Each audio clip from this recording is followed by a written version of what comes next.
ladies and gentlemen. Welcome to another edition of Paranormal Plus with Grizzly. Tracy Inman. What's going on, Tracy?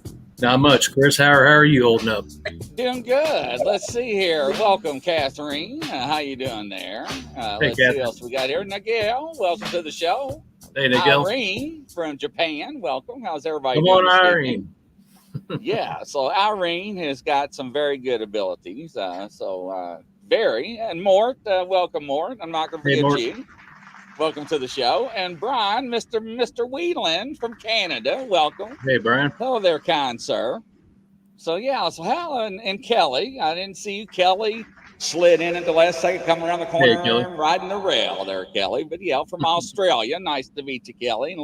And Luna. Well, hello there, Luna. How are you? Hey, Luna. So I hope everybody's doing good. I just received your T-shirt. Well, thank you, kind sir. Greatly appreciate that, Mort. Awesome. So what's going on with you, Tracy? Well, I'm going to put an order in for one of those T-shirts there, Grizz. Yeah. Actually, 2 T-shirts. We're going to purchase 2 of them from you. Well, I appreciate that. Definitely. And FDL Paranormal. Hey, FDL. How you guys doing? Sorry, Mike. Michael. Kelly came back from Florida over the weekend. I didn't really have an opportunity to give you a call, but we'll definitely hook up this week. And then, the only thing I've really been up to is trying to plan this. For 7 weeks, we're going to London, and we're going to go over to Paris. I'm trying to find my paperwork for that catacombs. We're going to do some type of a little hunt there, myself and my wife, when we're there. So we'll definitely have it recorded or try to go live or something so everybody can see it. And that'd be neat. Yeah. Awesome. That will be. It'll be a good one. So that's about it, Grizzly. How about you? What have you been up to? Just podcasting? Wow. So activity in the studio, driving me nuts. I got my cat ball. You see it's activated. I just touched it. My dolls are jumping off the top of my studio, like they're committing suicide again. Last night during one of my shows, I had something crawling on my foot, and I'm like, what the hell? And I didn't say anything, and everybody's like, are you okay? And I'm like, look, I didn't touch it that time, ladies and gentlemen. My hands were in my lap. And I was like, something's crawling on my foot. So I looked down, and I was like, what? And I'm like, I don't know what. I can't see because it's dark down there because I don't wear shoes in my studio. I take my shoes off. I got hardwood floors and I got, whatever. And I wear my socks and I go down. I don't know if I moved it when I go to grab it, but when I went to reach for it, it moved and it was Hansel. And I was like, you gotta be joking. I mean, it totally freaked me out. So I got my EMF detector out, man. It was being pegged out. I was being touched. The girl from Australia was like, I'm getting touched. And I'm like, oh, Lord have mercy. Here we go, ladies and gentlemen. So yes, Brian. Grizzly, yeah. So I tell you. But so who we got lined up tonight? I heard it's very interesting. So we have Joe De Hoyos. He a Bigfoot researcher from Texas. He's the host of the podcast Beyond the Woodline. He actually had me on that a couple months ago, and I was very appreciative of it, and I thought we'd get him on here with us. Been researching Bigfoot since 2012. His interest in the strange and mysterious began at a young age. He's had experiences with the paranormal and has seen a UFO twice. And he's also the executive director of the Jebning Research Group, headed and founded by William Jebning, and he's dedicated to finding out more about the species, and it's their hope that they can be an integral part of proving the existence of the creature known as Bigfoot. They do exist, ladies and gentlemen. I have personally seen them. They do exist. They come in different size, shapes, fashions. But so let's bring them on. Mr. Joe, welcome to the show there, kind sir. How you doing? Welcome. What's up, fellas, man? Thanks for that kind introduction. I appreciate it. Absolutely. You deserve it. There it is. Hey, buddy. How you doing? Hey, man, thanks a lot for having me on. I really do appreciate it. So introduce yourself and tell everybody a little bit about yourself, because everybody's like, what? Who? Yeah, who the hell is this crazy-looking guy, right? Yeah, well, I'm Joe De Hoyos. I have my own podcast. It's called Beyond the Woodline, and we discuss everything from the paranormal to UFOs, aliens, Bigfoot, different cryptids. I've had a guy on there who's that near-death experience in society. Stuff that people come on and talk about tarot, soul contracts, just so many different things, you know. So it's just a lot of fun to do this, and it's something that I've had a passion for my whole life. Really, I started when I was a little kid, and uh, I had a neighbor. He lived across the street from us. He actually worked with my dad, and we would spend so much time over there, especially like during the summer times when we didn't have school. How you doing, Catherine? And he would tell us like all these stories, just different spooky stories involving Bigfoot and demons and paranormal and aliens. And you consider it was like the late 70s, early 80s. I don't know where he got all these stories up from. He may have been making them up for all I know, but he did a great job in putting that little spark in my head to find out uh, more about this crazy subject, you know, that we're all involved in. And uh, even when I got old enough to cut grass, I was buying books with the money I was earning from that, you know. And I mean, that went all the way through high school.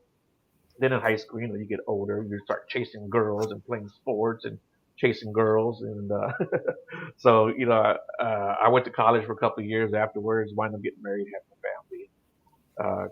All that got put on the back burner, but once they got old enough, uh, it was right around the same time when all the Bigfoot shows and paranormal shows started coming out, like in you know the early 2000s, right?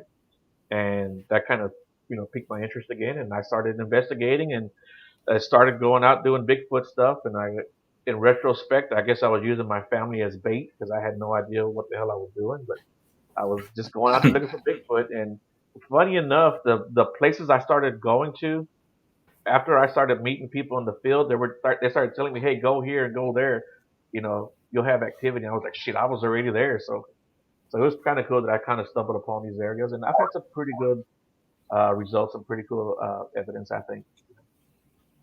And then, of That's course, awesome. Um, I lived in a house for like 5 years, and it was extremely active in the paranormal sense. And then I went fishing. And I was in Galveston, and then I saw a big disc fly right above us. You know, being the guy I was with, he pointed it out to me. He was like, "Hey, Joe, look up there." And this is about close to 20 years ago. And I looked up to my left, and man, we saw this freaking round disc, a saucer shaped craft right above us. And I tell everyone, I think a professional baseball player could have hit it with a baseball. You know, it was that close. And it was Man, just so slow and so smooth. It went right along the beach and so it disappeared. No noise, no light. But it was a clear night, full moon that night, as a matter of fact. And I mean, not a cloud in the sky.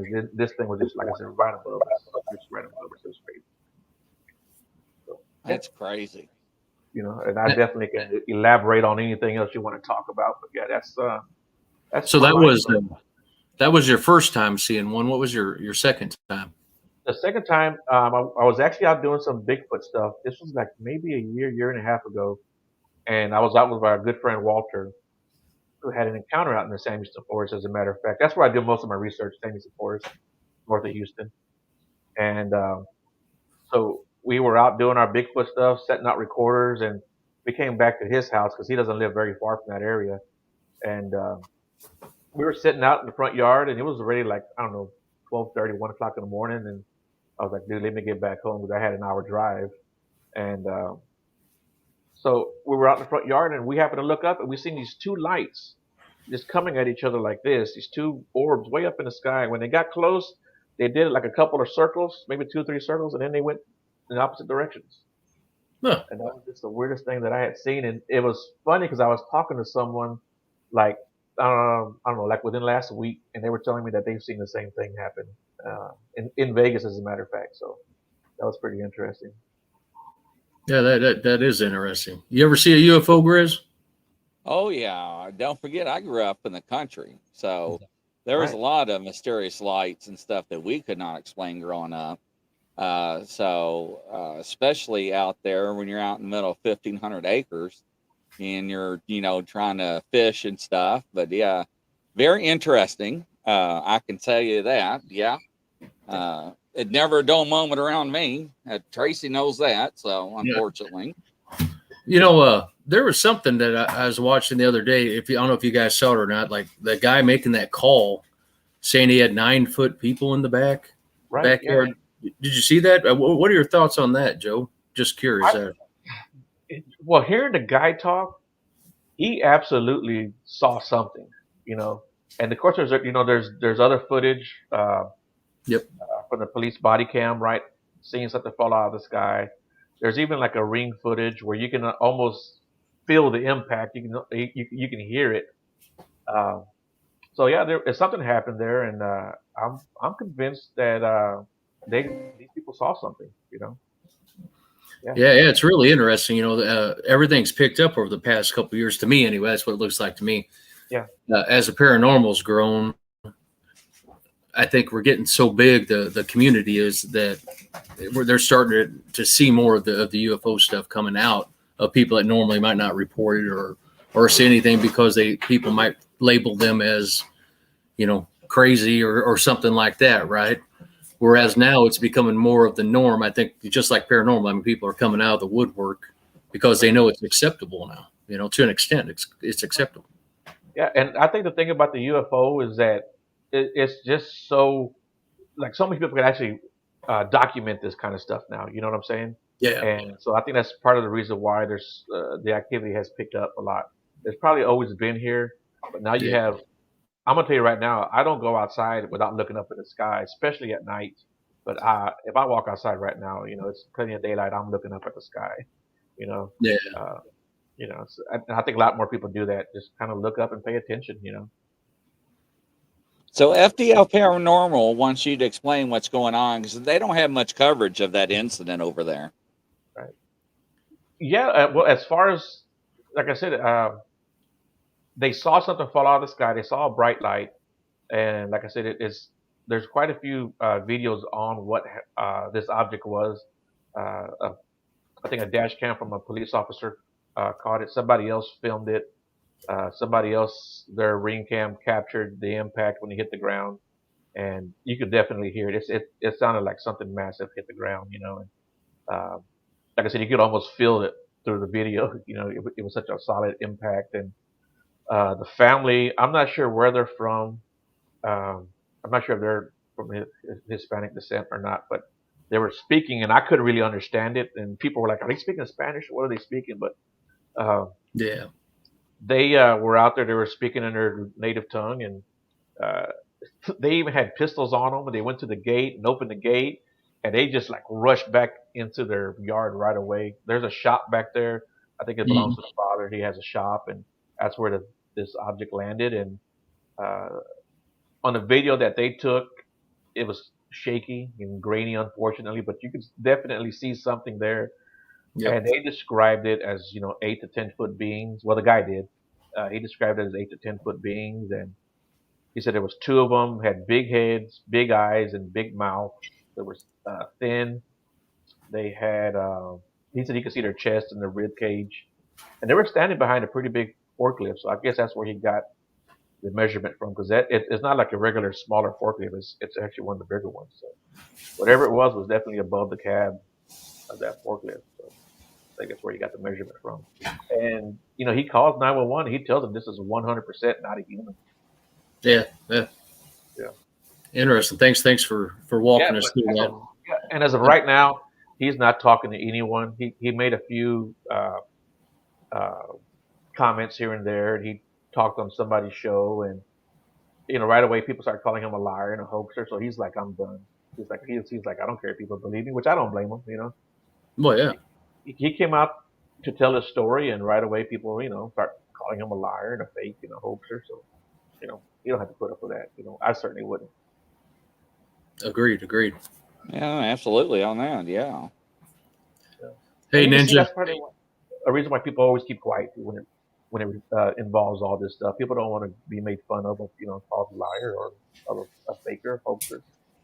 Well, like I said, I think it's changed a little bit, though. I think it's starting to where they feel a little bit more comfortable coming out, at least on the paranormal side, maybe not the UFO side like I was thinking, but definitely on the paranormal side. Yeah. So I was going to ask you also about the Jevning Research Group. Said you're executive director. If you wouldn't mind, I've never hunted Bigfoot. I didn't even really think about it much until I started my paranormal journey. And then talking with Chris, it's very, very interesting to me.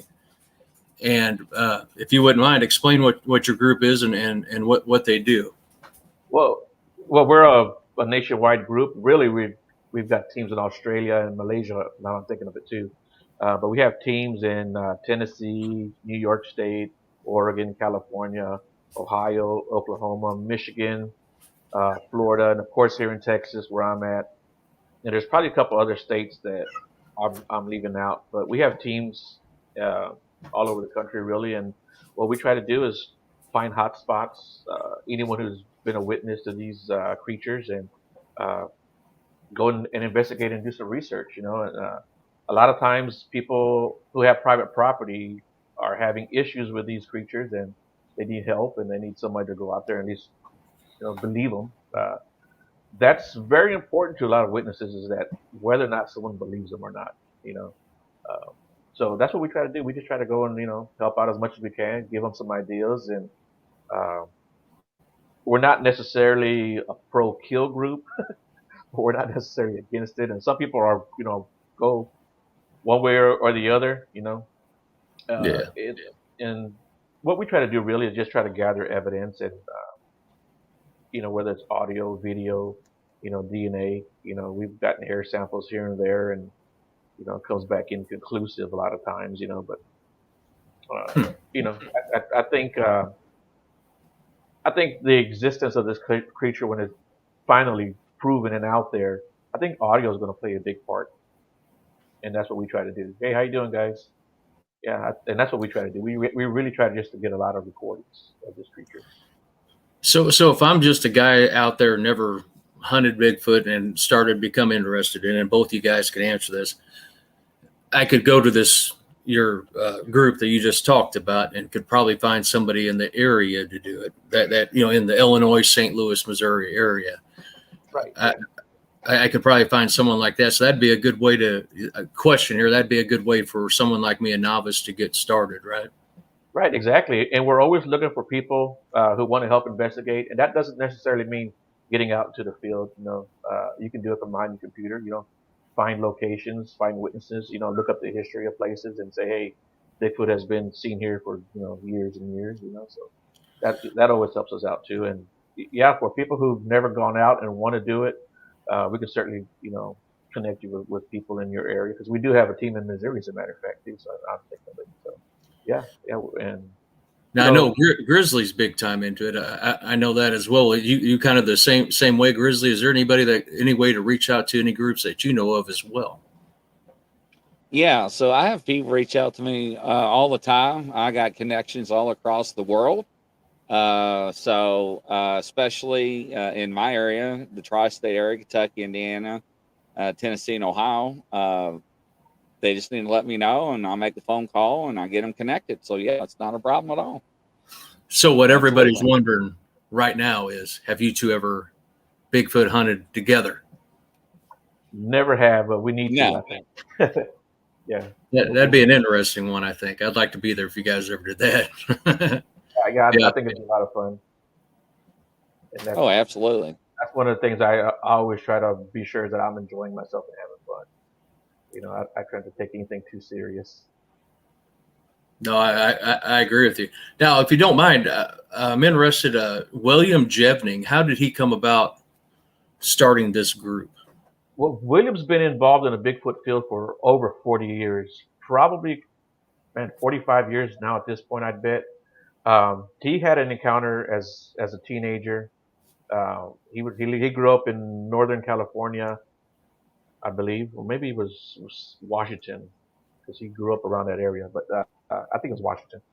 And his dog was barking at the wood line, and he went out there and he grabbed his 22. His dad always told him, if you see a skunk or a raccoon, shoot it, because it might have rabies. He grew up with a bunch of livestock, so he grabbed his 22 and ran out there with his dog. And before he got to the wood line, his dog took off running back to the house.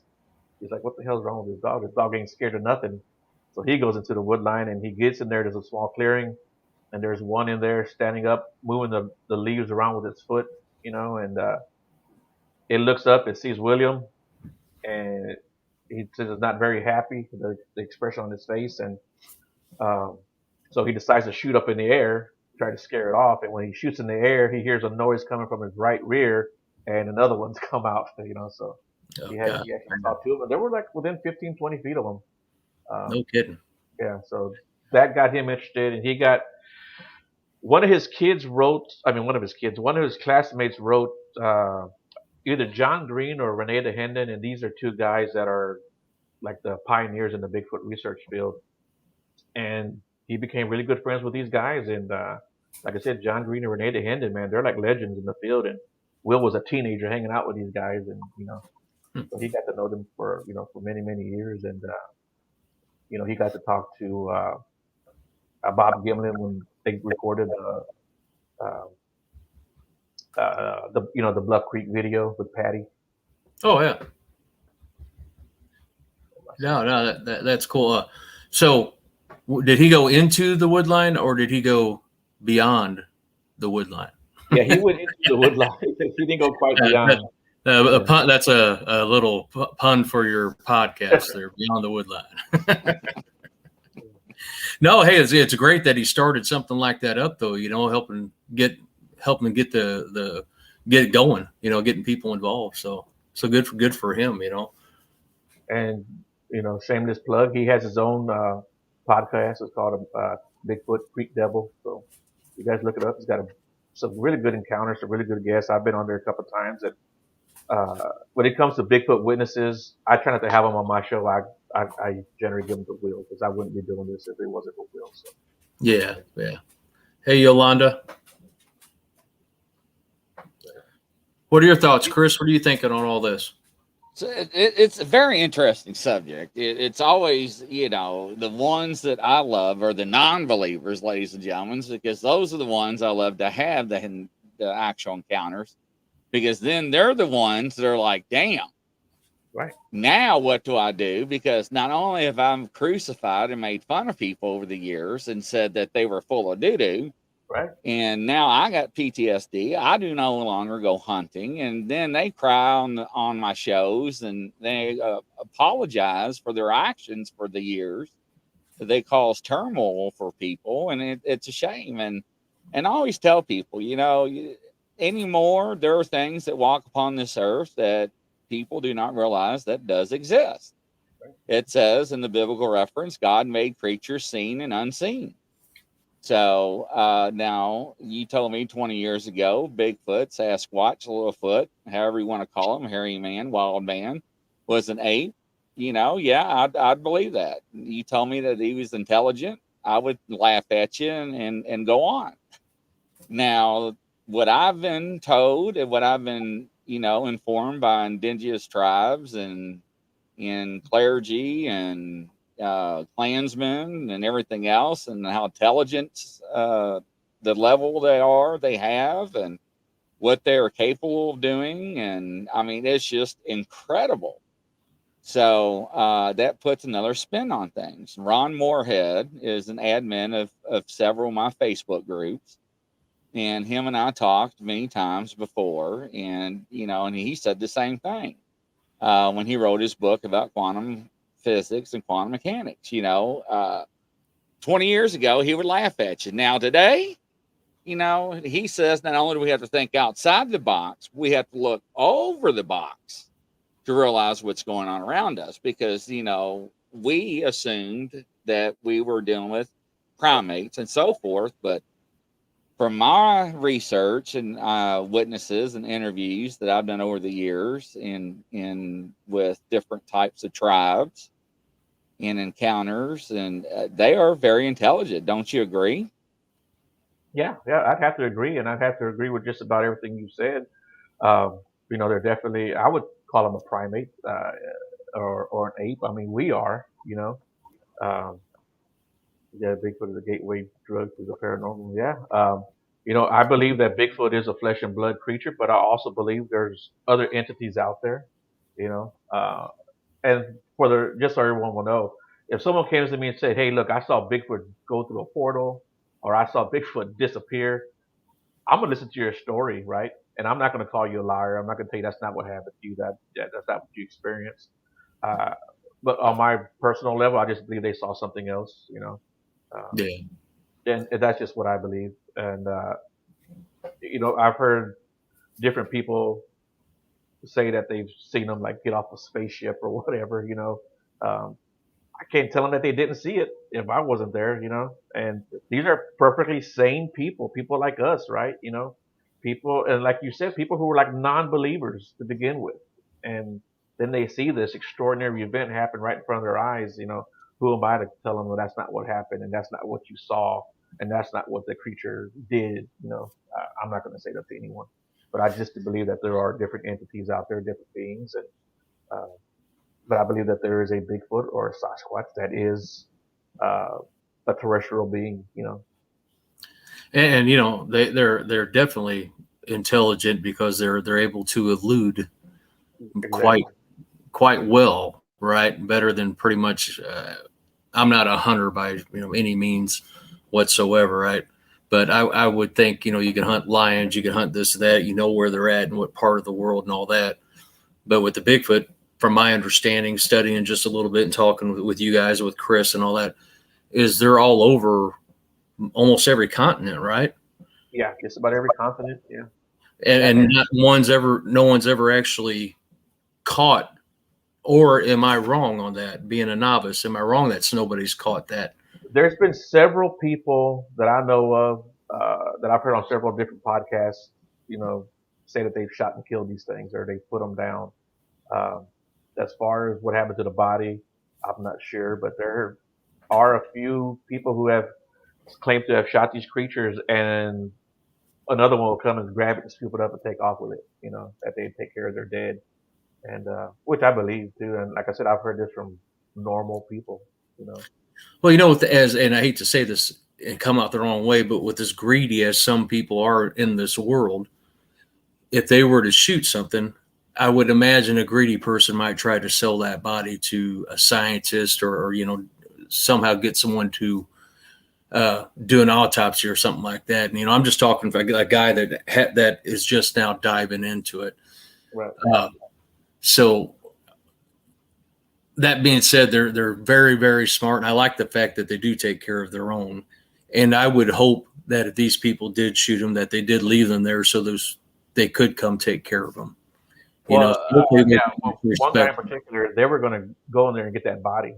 They wanted to get that body, but they had already expended a lot of ammo on that one, and there was several more around when another one came and grabbed it. But the only reason why they shot it was because they were defending their property and their homes. This thing was coming up and messing with them, almost on a daily basis, and even scaring the children for that matter. Pretty bad. You brought something interesting there. Do they normally hang out in packs, or perhaps people call them troops? Okay. Typically 6 to 9, but people have said they've seen 10, 12, 15 of them together. So, well, that makes me want to. Chris, we're going to be hooking up one day here. Yeah, you guys are going to have to take me out into the field here and check it out. I've listened to Chris talk about it before, and I'm sure you do the same thing, Joe. Listening for different sounds, different just sitting there in the forest, just listening for something that is out of the ordinary. Is that kind of correct? Is that how you go about your hunt as well? Yeah.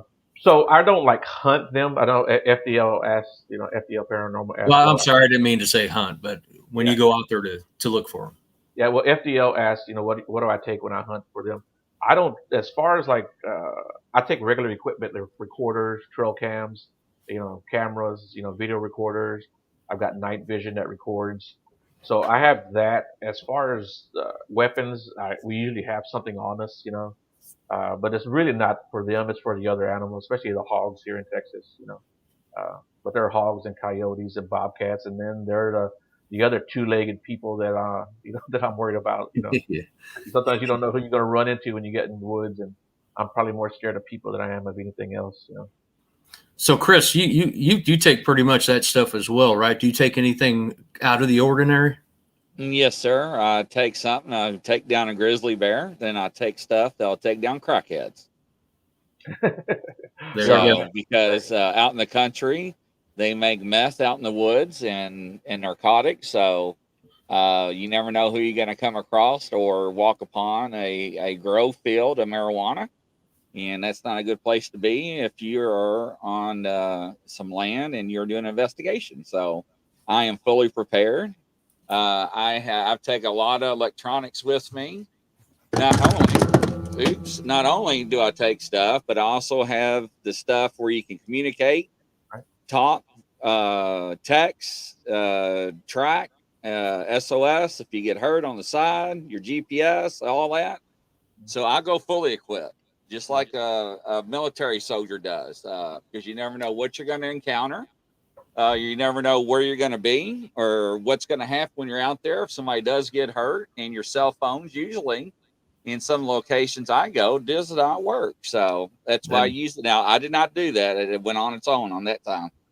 So I prepare for the worst just in case. I do take first aid kits and so forth, because you don't know. I mean, somebody can get hurt, cut themselves, whatnot. But cameras. I've got about 32 trail cams, different makes and models, and so forth. But good luck with those because they can see the infrared, and I got the ones without the infrared sensors that can get up to 90 feet away, and they still loot them. So I think they can see things, and plus they interfere with electronics. So that's very interesting. So I don't know if you ever experienced that or not. So We had one instance, and again, I don't know if they mess with your electronics, but we had an instance where we went out to Walter's area where he had his encounter, and we had 2 packs, the big packs of the double A's. I think they come like in a 16 pack or a 20 packs. We had just bought them for this trip, and when we get there, we're trying to put them in his night vision camera. Nothing works, right? Nothing works. We get back to his house later that night, and we try it again, and everything comes back on. So that was kind of strange. That was the only time that something like that has ever happened. So That is weird. But I do believe that there's a lot of paranormal stuff that goes on in the woods too, and people right away say, "Well, that was Bigfoot." Whether it's the footsteps or the murmurs or talking or stuff getting thrown. I don't think everything is Bigfoot, and that's something that I've kind of had to, I guess, readjust my belief for the last few years on that. No, that's understandable. And ladies and gentlemen, we'll be right back. Stay tuned.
Well, welcome back, everybody, to Paranormal Plus with Grizzly and Tracy Inman.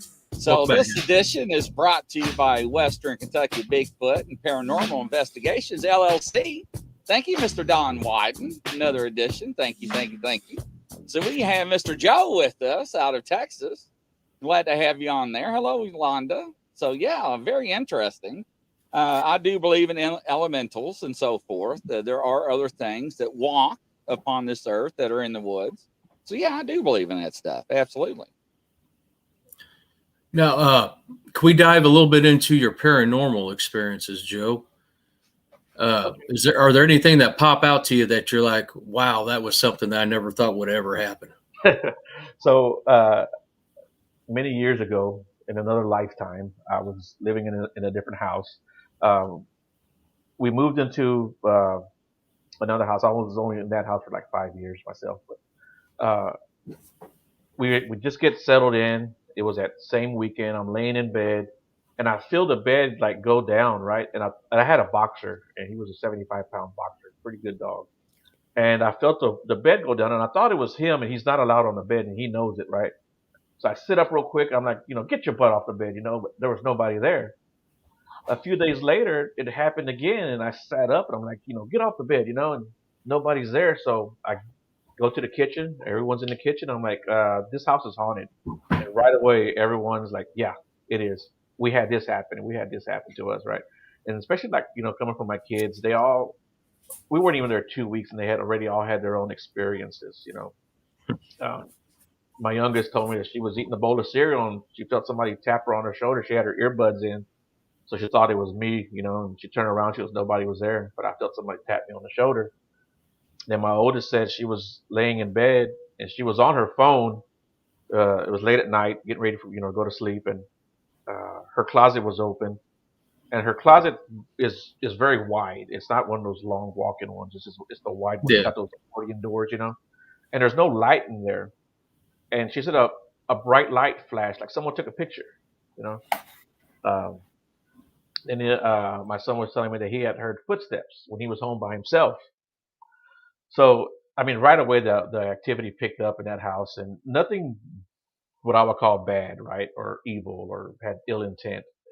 It scared us because it was surprising when it happened, but it wasn't like it was trying to scare us. Like one morning, I was maybe 2 or 3 o'clock in the morning. I woke up and I sleep on the side of the bed where the window was at, and there was a dark figure standing there, and it's a woman. I could make her out her figure with a long dress, and it scared the hell out of me because I just woke up and there's somebody standing there, and I threw a kick at it, and it disappeared.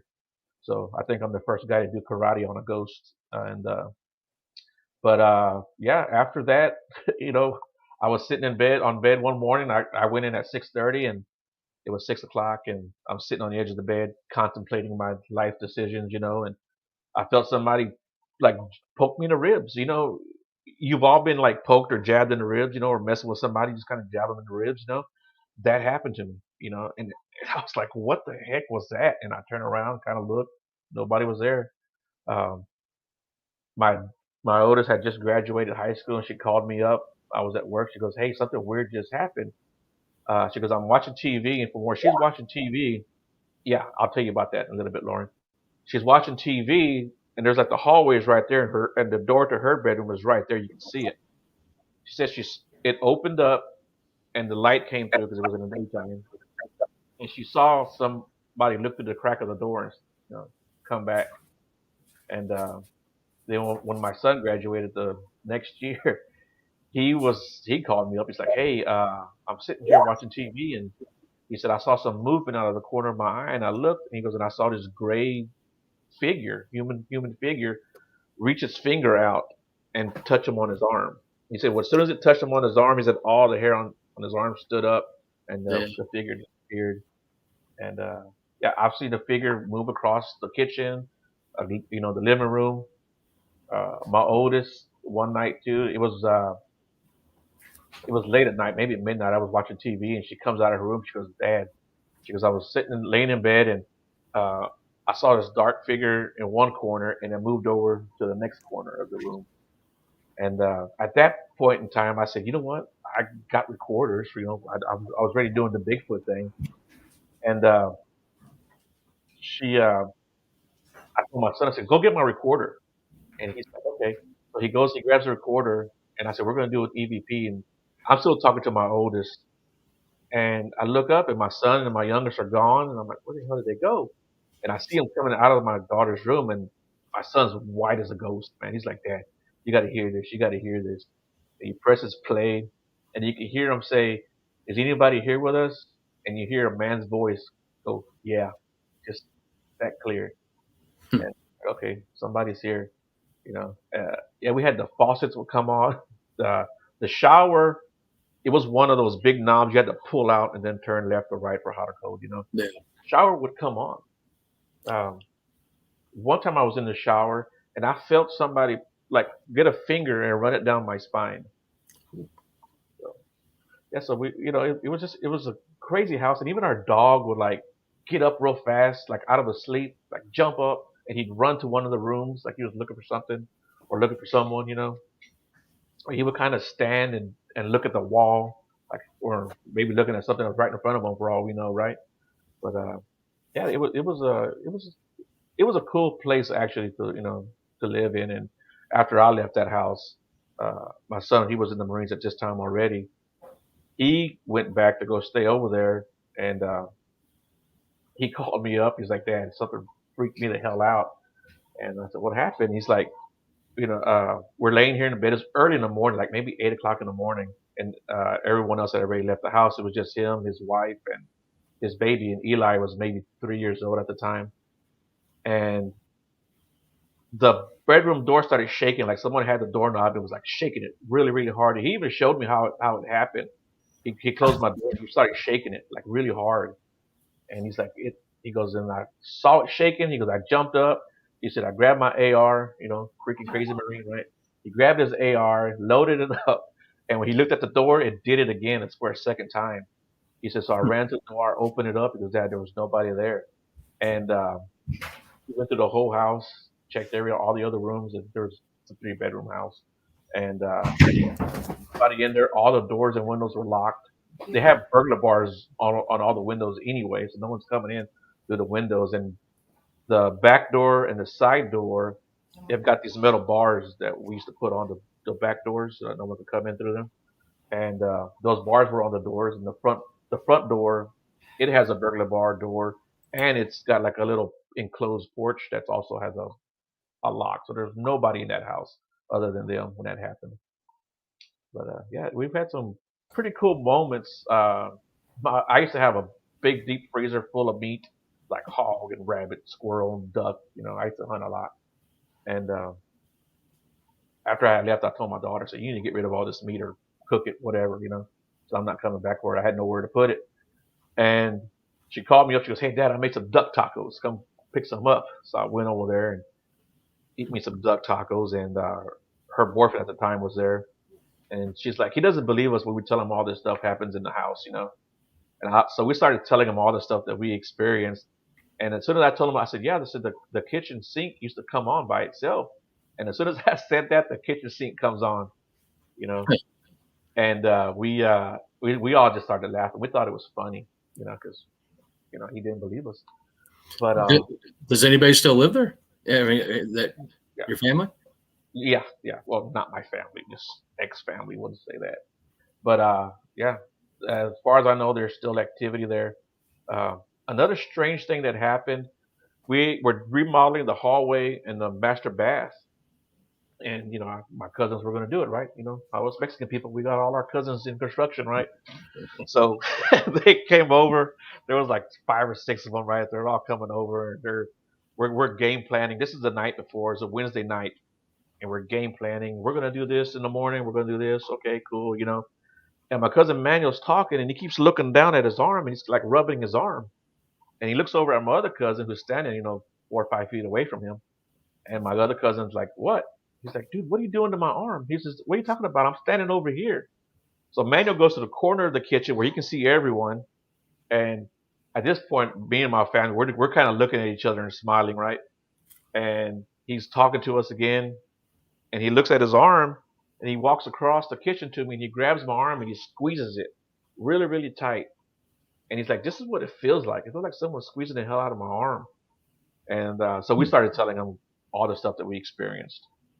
The next morning, he comes in and start working, and he's like, hey, yeah, that's right, Yolanda. And he's like, hey, look at my arm. He holds up his forearm, and he's got 4 fingerprint bruises, 4 finger bruises on his arm. So I guess, the previous owners didn't want him doing any construction to the house. I know what Grizzly would be doing. Yeah, I'll be running. Exactly. And I'd be like, in the Father, the Son, and the Holy Spirit. Yeah. I wouldn't be far behind you. So Anthony Lewis wants to know, is there any place in the home that you get knocking sounds on walls there? I don't think so. No one's ever said anything to me, and I certainly never heard any knocking. But we've heard footsteps, like someone walking in the living room. It was a wooden floor in the living room, and it sounded like someone was walking, like a man was walking. Throw your cat balls at him. Yeah.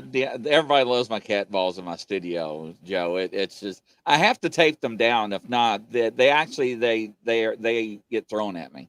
That's why I tape them. Oh, okay. Yeah, that's why I was taping them earlier before the show went. So yeah. And Oh. FDL's telling me, don't run, don't be scared. I know. All right, ladies and gentlemen. He'd have his book out. Like I said, So yeah. none of us were ever scared of anything. I mean, we were unnerved, you know what I'm saying? But we weren't like scared, like, hey, we need to get the hell out of this house. We just felt that whatever was there, wanted us to know that they were there and wanted us to know that it was their house. And that's what I was going to say. Um, I don't know who said that they felt like if there was a little girl there. I don't know about that. There may have been, but all I know is that the original owners of that house owned that house. It's like right after World War II, like in the early 40s. They bought that house. They were the only owners of the house, and that neighborhood got built up. And then they lived into their late 90s, and they died. They didn't die in the house, but they died in hospice. And we knew them for many, many, many years, and so they wind up selling the house to people that we knew, and they let us, move in, because of the situation. I don't want to go into it, but we wind up moving in over there, and that house was actually empty for like 6 or 7 years before we finally moved in. So I think they were just like, hey, we're still here, and Yeah.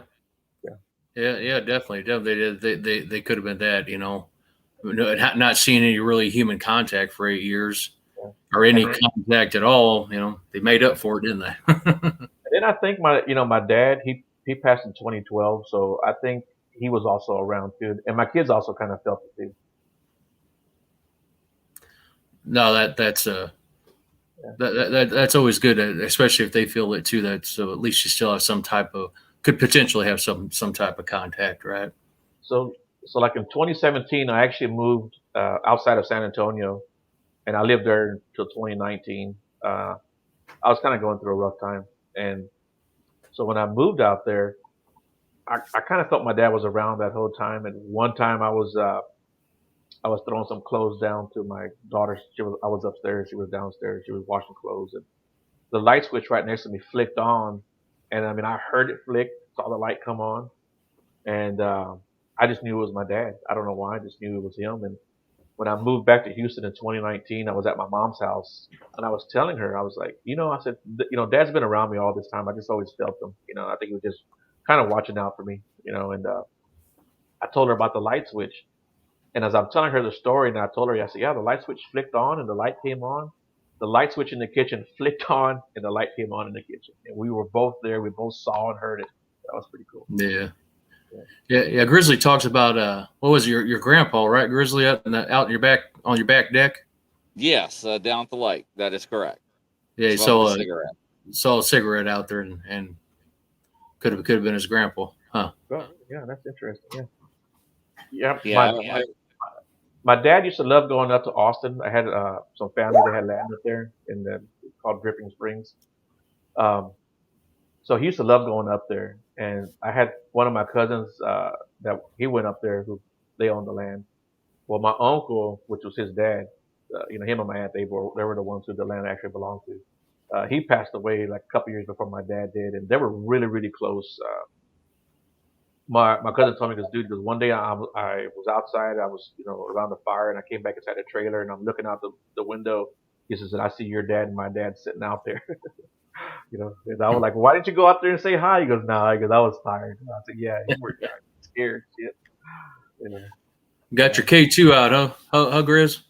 Yeah, I got touched, so that's why I brought it out. Yeah. I see it's on the middle one. Yeah, it actually pinged a red a couple of times while Joe was talking. Oh, did it? Well, yeah. I got another interesting story involving my dad. So last year in 2022, it was April. My mom had just turned 72 years old, and we had a big party for her. We had a mariachi band, and uh, this was on a Sunday. On that Monday, my brother, my uncle, which is my dad's twin brother, and his wife, my aunt, and my niece, that were going to go to the cemetery to go visit my dad's grave. Um, so I was like, okay, cool, y'all go and let me know how it goes. It's like, okay. So that Monday, it rained really, really bad, and I didn't talk to my brother until that Tuesday. And every time he says that, and so on that Tuesday, I'm fixing to say it a few more times, Samantha. Sorry. So on that Tuesday, I called my brother. I'm like, "Hey, did you go to the cemetery? How did the trip go?" He goes, "No, we wind up not going. It rained too bad, and it was just gonna be too muddy." And he goes, "We're gonna reschedule it." So okay, cool. He said, "But I got something to tell you." He said at the party, Madison, which was my youngest niece, she was 15 at that time. He said she came up to me at the party and was like, "Hey, I keep hearing Grandpa's voice," and she said that my dad was telling her that he was glad that Grandma was having a party, that he was proud of us for giving her the party, and that she deserved it, right? And she kept hearing that. So um, I said, "Oh," I said, "Well, that's cool, right? That's a pretty cool little message." He goes, "Yeah." He goes, "But check this out." He goes, "When I talked to Uncle James Monday about canceling the trip, he told me that Aunt Patty had heard my dad's voice at the party also, and that he told her that he was glad she was having a party, that she deserved it, and that when her time comes, that he would be waiting for her."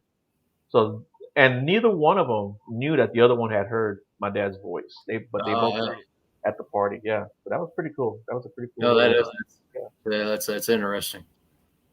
Very. What do you think, Grizz? And it is pretty interesting. I love hearing stories. I really do. It's fascinating to hear other people's encounters.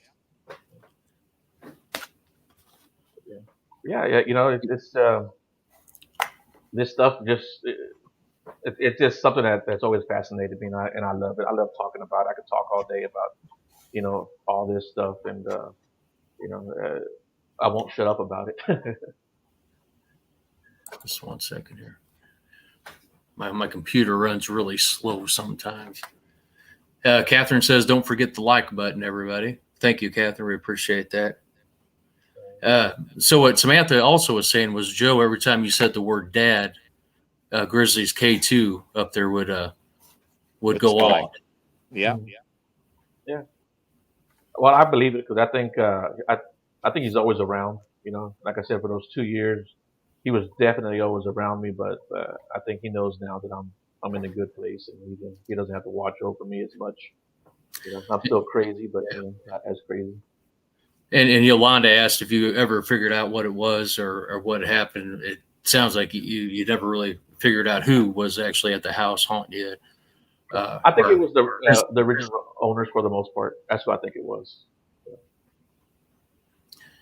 And Lauren says, Grizzly, it was Gretel that was rubbing the top of your head on your last one. That figures. Yeah, that figures. So, yeah, right. I think she's still there with you. Probably is. So, Chad wants to know, have you ever seen any Dogman in Texas? I've never seen Dogman, but I know the area. As a matter of fact, when I mentioned Dripping Springs, that's actually like a hot spot for Dogman. That whole it's called the Hill Country of Texas, and that whole area is actually a hot spot for Dogman. So I've actually talked to a few people that live out in that area who have seen both Dogman and Bigfoot. But yeah, definitely seen or heard stories of Dogman in those areas, and it's kind of rough terrain. It's really hilly. That's why they call it the Hill Country. And so I can see them being out there because all the ravines and creek beds, they're deep enough for anything to walk through, and you'll never see them. Even though there's not a lot of actual trees for cover, there's still a lot of cover. And it's just, like I said, they can walk through those ravines and you'll never see them. And they're right off the highway, a lot of these creeks and ravines and gullies. Yeah, right. So, I never realized how many cryptids there actually is until I started diving into this. Right. I mean, you got Mothman, Loch Ness Monster. Man, there's a lot of them. Yeah, there really is. Have you seen any other cryptids, Joe, other than Bigfoot and what you're talking about now? No, I can't say I ever have. I would love to see like an elemental, like a fairy or something like that. I would love that. Yeah. I haven't seen any of that. And as far as actually like putting my eyes on a Bigfoot, I haven't had what I would call a true sighting. I've seen shadows and flashes of fur and Yeah. two legs that jumped out of a spotlight one night. We were camping at one of these active areas that we go to, and it was me and a friend of mine named Shane, and then my friend Armando, who passed away a couple of years ago. He was parked on the edge of the camp, kind of under a tree, but not like completely under it. And so we're sitting at around the campfire, and we're just kind of talking and camping, right? And we hear his truck, like something hit his truck, and it didn't sound like anything fell. It sounded like somebody hit it from the side. So of course, we went to his truck right away. Anyway, we're inspecting, the bed of his truck, on top of his truck. There was nothing there. So we walked across. There's like a little clearing, and there's a pond. It's maybe a couple hundred feet from where we were camping, and um, he's shining. He had this big bright flashlight. He's going from his right to his left. When he gets about halfway on the other side of the pond, there's these two big hairy legs that like jump back out of the spotlight, and that's like the closest that I've come to seeing anything. And uh, whatever it was, its legs were as big from the uh, uh, thighs all the way to the ankles. It had huge legs, like linebacker legs. Yeah. Dogman is in south of Austin, near Wimberley. Yeah, we have Wimberley is a great area too for Dogman. As a matter of fact, so like where I was living at outside of San Antonio, it was called Universal City, and that's like right on the edge of the hill country. But right next to Universal City is a town called Converse. Uh, when I moved out there and I was at work, this young kid came in, and he was a part timer. He had on a Bigfoot shirt, So during the night, I went over there, of course, and asked him, "Hey, man, what's up with your shirt?" And he's like, "Man, me and my dad, we love Bigfoot." And he knew a couple of people who had encounters. Uh, so we got to talking, and he's like, "Yeah." He goes, "You know where Converse is at, right?" I'm like, "Yeah, I live right next to Converse." He said, "Yeah, they have what's called a Converse werewolf." And then, so I was like, "Oh shoot!" So I looked it up, and yeah, like in the late 1800s, a farmer, he had sent his son out to go hunting. His son came back, was like, "Dad, there's a monster out there." And he's like, "There's no monsters out there. Get back out there." So he goes back out there to go finish his hunt. He never comes back. The next morning, the farmer gathers up some friends, and they go looking for his son, and they find him, this creature, eating at his kid. And they all take shots at it, but they said it was running so fast they couldn't get a beat on it. But yeah, they found his son getting eaten by this creature, which what they described as a dog man. Wow. Yeah. That's crazy. Yeah. Another reason why you don't go out there on your own, huh? Yeah, definitely not. Yeah, especially with these dog men, they just seem a little bit more vicious and a little bit more aggressive. Yeah, but luckily I've never run across one. Yeah, I don't want to. Yeah. Exactly. Exactly. Like, there's a dog, man. I'm running. Yeah, right. Yeah, you spoke about people having PTSD after their encounter. Sometimes, when I first met my friend Walter, we were going out to his area, and it's a very narrow road. Like I've got a Chevy Colorado, it's extended cab, but it's a small truck, and even going down this road, I can have brush scraping the side of my truck. So that's how narrow this road is, right? So he's going down. He has this Tundra. We're going down the road, and a squirrel runs across the street or across the road. Man, he locks them brakes up, and I'm so glad I had my seatbelt on because I probably went through that windshield. But this was like, he hadn't been back to that area since his encounter, and he was fine until we got maybe a quarter mile away. And man, he was white knuckling that steering wheel, And we get there to the place, and I mean, he's telling me everything. But as he's telling me, he's like, he's got his head on the swivel. He's every little noise, he's turning around, and I mean, he's spinning around quick, Yeah. So he's a lot better now. It's been almost 3 years, I guess. But yeah, he's a lot better now. He can go out there. But, yeah. What about you, Chris? You get PTSD for anything? Yeah, law enforcement. So Yeah. that and the ex-wife, but yeah. Yeah. Yeah. That's a whole nother show right there. But yeah, but no, it's I've seen grown men cry on the air, telling and reliving their encounters, and they will not go back fishing, hunting, camping. No, they just, and when they get near woods, they just totally freak out and lose it. And I feel sorry for them, is because the human mind is made to protect itself in the body. Right. And people are conditioned to believe what we are taught that does and does not exist. And when they think that things does not exist and they see something that they do not believe in front of them that it cannot comprehend, it really messes with the mind and the body.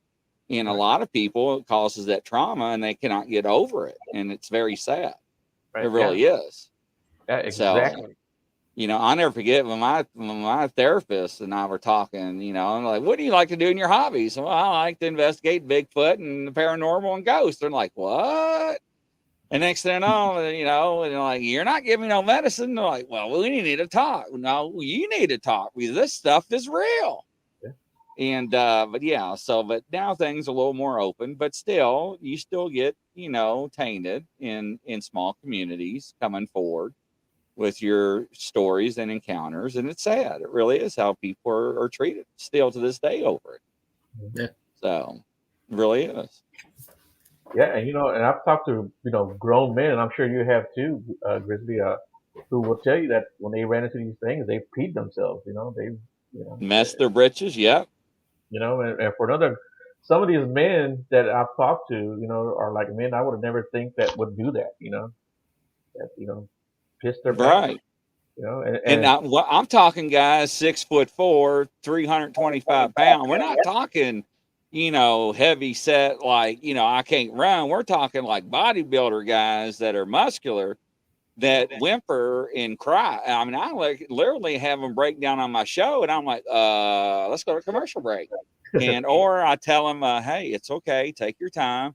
And and they're just like having an episode on the show, and it's like, man, I'm sorry, and your heart really goes out to people like that, because it's like I said, and some of them tells you, and it's told me just like you, it's taken me X amount of years just to even come forward and tell my encounter and my story. Right. And it's still hard for some of them to this day to even speak about it, and it's sad. It really is. Mm-hmm. Yeah, I had a friend of mine who's a law enforcement, and he sold all his hunting equipment after his encounter. See? Yeah. And people do that. They sell all their equipment. I talked to another hunter. He told me the same thing. He goes, "I'll never go back in the woods again. He's just going to sell all his equipment or give it away. He said, I'll never go back. I'll never go back again." And that's the reaction. You either quit going to the woods, or you go into this whole Bigfoot field. And so there's like two kind of reactions I think people have with this subject. They either shut down, or they're diving both feet, first. Yeah, and it does, and it actually happens. And the paranormal realm, when it comes to the ghost and the spirits and stuff like that, it's a little bit different. I think they're more conditioned because of the paranormal movies that they watch, the horror movies. But still, you still have people that don't believe in the afterlife. They don't believe in spirits or demonic things or possessions. And unfortunately, they're like, well, I'll see it when it happens and I'll believe it. Well, guess what? Come to my studio and sit in my seat, and I will not tape anything down, ladies and gentlemen, and you will get things tossed at you. My dolls will jump on top of you, and it will literally scare the hell out of you, and I don't have to go anywhere to investigate. So, and that's what's crazy. It really is. And, and you've been an investigator and doing the same thing I do. I mean, you hear all kinds of stories from people, and it's wild because it's never the same story, and it's from credible people. It really is. Agreed. And that's what brings, you guys talking about the bigger guys, or not just bigger guys, but anybody that's going to have that type of PTSD that they saw something, right? They're just not making it up. They saw something that scared the hell out of them. So that brings even more to the people that maybe don't believe it. It could help change their mind to an extent. So, the physical reaction, the psychological reaction that they have to some of these encounters, people don't get that when they see a bear, when they see a bobcat, when they see a moose. yeah, Don't react that way. Um, so to me, that in itself is very telling. And like like two of the guys I've talked to were former NFL players. Big dudes, 6'6", 6'5", right? And yeah. these guys are like, I'll never go back into the woods again. And one of them still to this day keeps in real great shape, right? So he's not like some, guy who let himself go and can't run and can't defend himself. He's like, I'll never go back into the woods again. So yeah. No, absolutely. And I know a surgeon who moved here to Texas just to investigate Bigfoot. A surgeon, Yeah, that's cool. The guy that operates on people, gets paid very, very well, and he moved to Texas just to look for Bigfoot. That's interesting. Yeah, I mean, there are people out there, all walks across the life, that investigate and do believe, and unfortunately there are people out there that 30, 40 years plus that are still out in the woods or in the field and never have encountered a creature or being or anything. Right. And my heart goes out to them because they want to see so badly. And I always tell people, don't try hard. The Indians told us, they still call us white men, and they make fun of us because we wear camouflage. Like, don't do that. They know you're out there. They know your intentions before you even hit the wood or the tree line. Right. So, it's very interesting what I've learned over the years, and it's kind of, woken me up a little bit and put a different perspective on my views. But yes, Samantha, spirits are everywhere. The other day, Joe, we had a fairy on one of our shows that actually flew in front of the lady's camera. It had wings and legs. It was very interesting. So fairies do exist. Yeah. And you asked me 10, 15 years ago, I would laugh at you. Right. So anymore, I'm open to anything. So yeah, you got to have your mind open. You definitely. Yeah. Over the last, I guess, 4 years, I've got a collection of crystals and tarot cards and oracle cards. And I have sage and stuff. If you had told me, 5 years ago, I would have all this, I would tell you were crazy. I would tell you, there's no way I'm having all that stuff in my house. Right. I do. So. Well, the one thing I don't have is a Ouija board. I won't ever have a Ouija board. No. Yeah. Yes, Yolanda, be careful on what you wish for. Because you never know what you're going to get in return. Absolutely. So, absolutely. Yeah, we had another really weird encounter while we were camping, and it's not something I found out until right after COVID hit, right when everything got shut down. My friend Shane called me up. It's like, hey man, I'm gonna send you this file. Tell me if this comes from your recorder. So he sent me the file, and the file had the mark on it from my brand of recorder that I use. And I'm like, yeah, that's my recorder. And plus, when we went camping, this was like, I don't know, maybe 3 or 4 years before COVID hit, because I still have like audio I haven't even listened to, right? And he's like, he had nothing to do, so he's going through all the audio and stuff, and we weren't working. And he's like, listen to at this point, right? He marked it for me, and you can hear footsteps walking around our camp. Because I set a recorder in our campground, and there was something walking around our camp with 2 feet. It was clearly, you could hear it. Yeah. It was just clear as night. But on that night too, we also got a bunch of activity from the other recorders that we had set out. Some pretty cool whistles and screams. But I thought it was just interesting that we had something or someone walking around our camp, and we were all armed. So, to me, for a man to do that, you're taking a big risk when you come to someone else's camp in the middle of the night when everyone's asleep. Oh yeah. a big risk messing with stuff, but nothing was messed with. But so what I do is when I go out, one of my techniques is I get those little chem lights, that you break and you shake up and Mhm. they glow different colors. When I set out my recorders, I set them out within that perimeter. Also, I'll hang them, with like fishing line or whatever. Sometimes just set them out there and hopefully get some kind of action with those. Maybe something to get curious and come mess with it. But I'm about to implement, which I can't believe I never thought of before. The little jingle bells, you pick them up and you kind of rattle them around. And Oh, yeah. yeah. So I'm going to set those out next to my recorders too. I haven't had a chance to do that, but that's what I'm going to do. That'd be interesting. Yeah. Yeah. It really will be. Now, we have reports that in some places that these creatures will take the recorders and turn them off. Now, I don't know about you, but if you're into the paranormal, and like me, we have a lot of different types of different recorders. And this is just the ones that are in reach. So, and when I say different recorders, I'm talking different makes, models, brands. And a lot of these don't just have a button that you hit turn off. You either have to hold it for it to power on, right? Slide it. Right. But they will actually turn them off and put them back, or you leave them out in your camping area, they will confiscate them. Then on the way out, they will place them and stack them all on top of each other and remind you to take them with you. Mhm. Now that's crazy, isn't it? Right.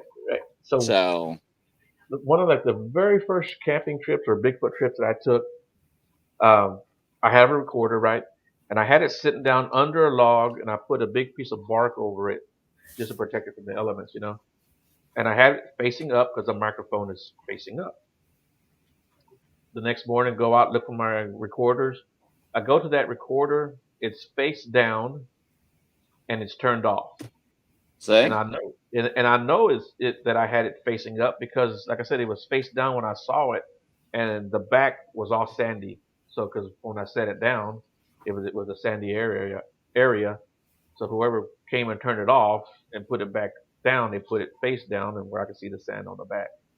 And That's when I wild. listened to it, you could hear like maybe one or two footsteps, and then you could hear it being fumbled with and turned off. And Makes you think that they were probably watching you when you put it there, huh? yeah, exactly. That's a very active area. I come to find out, years later. Yolanda says, "Be careful what you wish for." Right. Yeah. Yeah, that's the truth. That's the truth. But what do you think, Chris? Yeah, absolutely. Very interesting. It's always to get different perspectives from different people, and especially hearing their encounters. It's nobody, like I always say, is ever alone in this field. Right. So, and a lot of people that hear this, that resonates with them, it's like, wow, that happened to me. Or, Right. oh, that happened to so and so. I didn't think that's possible. I was the same way years ago. Don't get me wrong. But now, like I said, anymore, it's just like, really something turning off and on a recorder. Now, these people that I'm referring to are very well credible in the field, very well in the cryptid world, and they have no reason to lie. And they have these creatures on their property, and they camp out, and they take out these little hand drums and beat with them, and it's just wild, the stuff that we've encountered and what we were told. And then you have the indigenous people, and their tribes, and they're telling us their rules and their regulations and how well they're structured, and you're like, what in the world? So it's just amazing. Then you put the paranormal spin on it, the realm and the spirits and touching and moving objects and knocks, and it's just like, wow. So there's a whole lot out there that people just don't understand, and that's the truth. Agreed. We were talking about recorders, but so in the South Texas, some people that I was introduced to, they've got, man, there's like 3 or 4 of their same family members on his land. It's like over 1,000 acres total. I think they themselves own like 200 acres, and they've got a lot of Bigfoot activity, and it's, man, very, very heavily brushed out there. And they set up their trail cams out there because they like to hunt, and they've come out and they found like all the lenses poked out. You know, like something poked out the camera lenses. Well, something Wow. did poke it out. You know, they had like maybe 10 or 12 cameras out there, all with their camera lens poked out. Yolanda, you can go to Amazon, get the recorders. You can spend anywhere between. I've got some that are $20 all the way up to $400. And Depends if on you how ask me, they all fancy want and the same. so yeah. So it depends how fancy you want to get and the technology that comes with it. So, but yeah, but no, but that's very interesting. Chad, I've heard a couple of people that use the Schaefer horn and gotten a lot of activity. Chauffeur, is that a Schaefer or chauffeur? Chauffeur? I've never. What is that? I'm not even sure what that is. It didn't like the old Viking horn. Mm-hmm. I don't know. That's interesting. We'll look that up real quick. Chauffeur horn. So I know a lot of people use the Tibet bows. That works.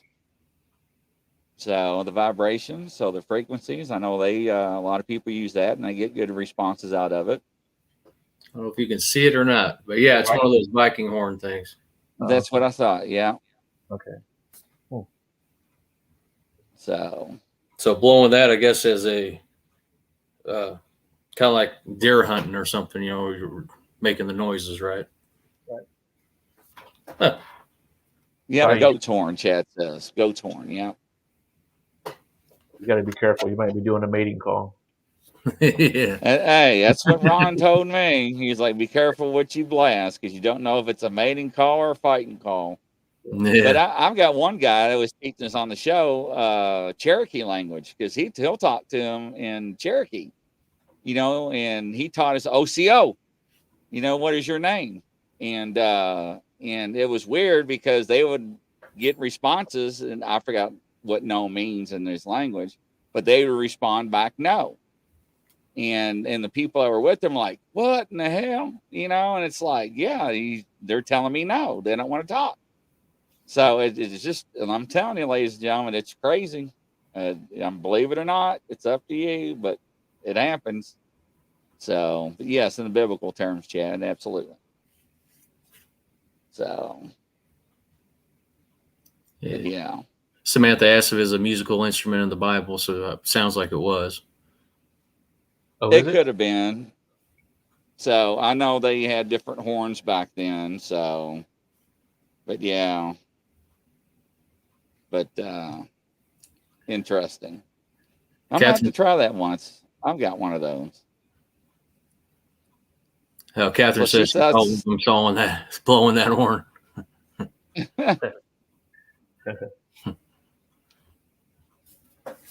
Conan Barbarian has used one, or Kono Bo used one. So Conan and Barbarian, huh? Coonbo. Yeah, Coonbo. Coonbo. But yeah. You know, you guys know who Coonbo is? Coonbo?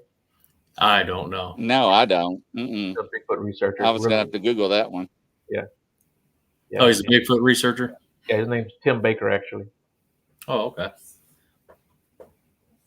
Well, you know, people use different things, so. Dude, I used a dog whistle one time, and we got a growl back at us that I don't pull that thing out no more.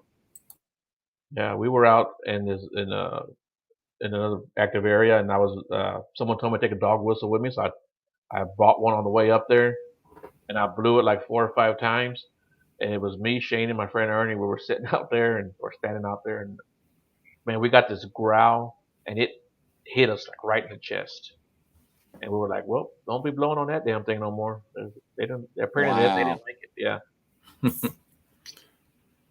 Wow, that's crazy. Yeah, I mean, I guess they could hear that because you know the hearing's got to be good and stuff. So, especially the eyesight at night. So yeah, absolutely, absolutely. Anybody got any more comments or questions to ask? Just making sure I didn't miss any. I'm going through there because I know I missed a few earlier. But no, it's some very interesting things that you said, Joe. I greatly appreciate you took the time to come on the show, and Yeah, I know you have to go, and you know you got prior arrangements and everything, and I greatly appreciate you taking the time. Thank you very much. It was great learning about that, about Bigfoot, and like I said, somebody that's just kind of starting off. This would be a great show for them to listen to. Kind of get a better understanding of it, and definitely reach out to the group that you're in. Right, absolutely. So Chad says, I know an old timer that was coon hunting and treated a young wood booger and screamed and knocked him down and the dogs and all. So yeah, that's what we call infrasound. So, yep. So Catherine says, interesting show, guys. Well, thank you. I was glad to have you, Joe, and hopefully we get to see you again and let us know if there's anything we can do for you, sir. Yes, same to you guys. I don't know if you guys are members of the Beyond the Woodline fan page, but if you are, man, post your show on it, Yeah, I greatly appreciate that. Thank you, sir. And be safe in your travels. Take care. Thanks, look, and the cat ball comes on right as I say, take care. Go figure. Hey, Joe, was there anything? Oh, go ahead. Hey, Joe, was there anything you want to advertise or anything? Yeah, Beyond the Woodline podcast. It's available on YouTube, Facebook, and if you guys want to talk some interesting stories, you want to be a guest on the show, it's beyond.woodline@gmail.com, and I'm pretty accessible, guys. So you shouldn't have a hard time trying to find me. No, cool. Absolutely. I greatly appreciate that. Thank you very much. Thank you. Take care, and we'll see you, man. Hey, guys. You have a good night. All right. You too. Bye-bye. Oh, wow, man. Awesome. Yeah. Man. This is great. Yeah. I mean, very interesting. That's for sure. Good. So never a dull moment. A lot of good information, especially from Texas and everything. So it was good for me to see us dive into the Bigfoot side of it. I know I have you as the Bigfoot guy as well, and to hear you both talk about it, it was very interesting for me to be able to understand it a little bit better. And I guarantee people listening understanding it a little bit better now too. So that was good. Yeah, no, absolutely. So what we got going on for next week? You got anything planned, or are we gonna surprise people? I'm getting better about sending out flyers now. I'm getting it a couple days earlier. I think I figured out Canva. I just can't figure out how to link it.